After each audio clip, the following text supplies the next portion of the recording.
Shu akamizni mashinasini remont qildik. Andijonlik aka. Yo'qdimi? Ko'ngilgidek chiqdimi aka? Aka? Iloyim, aka bergan pullaringizga rozi bo'ling. Yaxshi kunda ko'rishaylik. Aka, bemalol xizmat bo'lsa, setdan. Assalomu alaykum. Akalar, ukalar, qadrdonlar, bizni kuzatib o'tiruvchi obunachilar.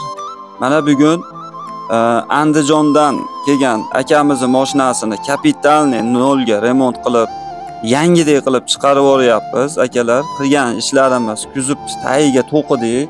Tagi juda nozik ekan. Qadrama qo'ydik.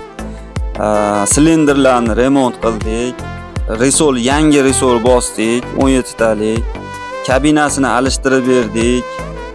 Reduktorini 41 talik plombada reduktor qo'yib berdik. Zadna most reduktorini, chexol, polish, shumka, tuning, tormoz, avto elektrik, gaz montajlari hammasini noldan bitta joyda bitirib, akamizni o'ylaganidan ham ko'ra ko'proq, yaxshiroq qilib chiqarib yubordik. Akalar, endi bundan buyog'ini o'zlaring ko'zlaring bilan ko'rib boraverasizlar. Endi ko'p gapirib sizlarni ham hayollaring chalg'itmayligu. Mana qilgan ishlarimizni hammasini bitta qilib, ulgurganimizcha video qilib sizlarga ko'rsatib boraman. Akalar, Telegram kanallarimiz Gazeluguz zapchaslari deb nomlanadi. Bemalol o'zingizlarni sotadigan mashinalaring, oladigan mashinalaring bo'lsa kirsalaring, shu 7000 taga yaqin obunachilarimiz bor. Bemalol kirib, oldi sotdi bo'lyapti. Kirib ishlaringni bitirishlaring mumkin. Videoni xotirjam tomosha qilaverasizlar. Shu 1,5 oyda qilgan ishimizni hammasini bitta qilib shu 10 minut ichiga joyladik. Shu akalarimizni, shu klientlarni rozi qilamiz deb akalar shu talashmagan, tortishmagan ustalarimiz qolmadi. Shu masterlarimiz ham biz bilan ishlaganicha o'ylanibroq ishlashyapti, chunki pulini olgandan keyin qilgan ishini talab qilyapmiz. Nimagaki, bizni oldimizga remontga olib kelgan klientlar u ustalardan talab qilmaydi ishlarni, mendan talab qiladi. Shuning uchun ham juda ko'pchilik masterlar bilan xayrlashdik, ko'pchilik bilan ishlamayapmiz akalar. Shu halol, shu ishiga javob beradigan, o'zini ishiga topayotgan pulini shu halol topadigan ustalar bilan ishlayapmiz, kelishib, shu ishlarini tekshirib olib, ishiga javob beryapti. Shunaqa qilib ishlar bitiryapmiz akalar. Ishlaringda shu Gazeluguzda motor, korobka, shularga yaxshi aql yetadigan, shu peshana teri qilib halol shu pul topaman deydigan masterlar aql yetadigan bo'lsa, bemalol kelaverasizlar aka. Любой payt ish topiladi. Asosiysi shu halollik, shu o'zini kasbiga ustasi bo'lish kerak. O'zbekistonda xohlagan tochkasiga aytgan zapchaslaringizni Xudo xolasa yetkazib beryapti. Shu kungacha, bundan keyin ham yetkazib beramiz akalar. Bemalol tortinmasdan zakaz qilishlaring mumkin. O'zbekiston bo'ylab. Akalar, bizning ishimiz bir kunlik emas. Sizlarda 1 million, 2 million pullaringni olib aldab, o'sha kuni ishimizni tugatmoqchi bas. Biz Xudo xolasa niyatimiz ko'p ishlash. Shuning uchun hech qanaqa yomon xayolga bormaysizlar. Bemalol zakaz qilaveringlar. Aytgan tochkalaringga inshaalloh yetkazib beramiz.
Aka, yaxshi yetib oling. Xo'p.